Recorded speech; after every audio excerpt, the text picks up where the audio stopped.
ابی بن کعب رضی اللہ تعالی عنہ سے کسی نے خالص توبہ کے متعلق پوچھا تو انہوں نے فرمایا کہ یہی سوال میں نے نبی مکرم صلی اللہ علیہ وسلم سے کیا تو اللہ کے رسول صلی اللہ علیہ وسلم نے فرمایا اس سے مراد یہ ہے کہ جب تم سے کوئی گناہ ہو جائے تو اس پر نادم ہو، پھر اللہ تعالی جل شانہ سے معافی مانگو اور آئندہ کبھی اس گناہ کا ارتکاب نہ کرو۔ ابو موسیٰ رضی اللہ تعالی عنہ سے روایت کہ رسول اللہ صلی اللہ علیہ وسلم نے ارشاد فرمایا کہ رات کے وقت اللہ تعالی جل شانہ اپنا ہاتھ پھیلاتے ہیں تاکہ دن میں گناہ کرنے والا توبہ کر لے، اور اللہ تعالی جل شانہ اس کی توبہ کو قبول فرماتا ہے۔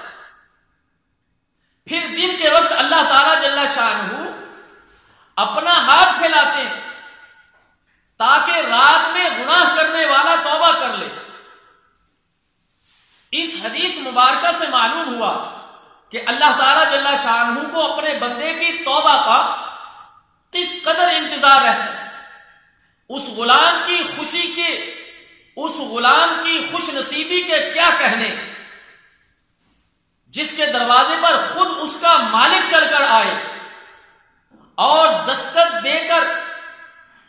کہے کہ مانگ، کیا مانگتا ہے، کیا چاہتے ہو کہ تمہاری حاجت کو پورا کیا جائے، میں دینے کو تیار ہوں۔ اور اس غلام کی بد نصیبی کے کیا کہنے کہ جس کا مالک اس کے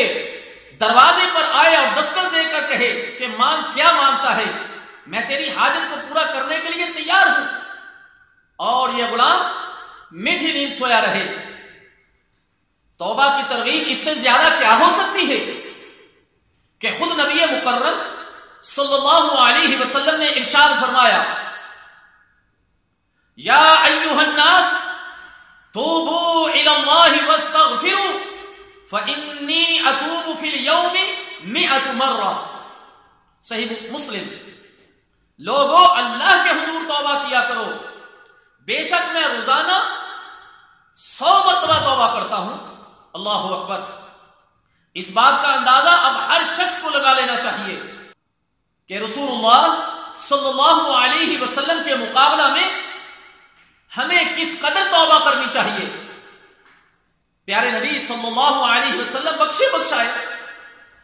آپ کے اگلے پچھلے گناہوں کو اگر ہو بھی تو اللہ تعالی جل شانہ نے معافی کا وعدہ کیا ہے۔ اب میں اور آپ کو سوچنا چاہیے اور فکر کرنی چاہیے کہ امام الانبیاء رحمت کائنات 100 مرتبہ توبہ کرنے، ہمیں کتنی مرتبہ توبہ کرنی چاہیے؟ ہر آدمی اپنے گناہوں کو سامنے رکھ کر سوچ سکتا ہے، فکر کر سکتا ہے۔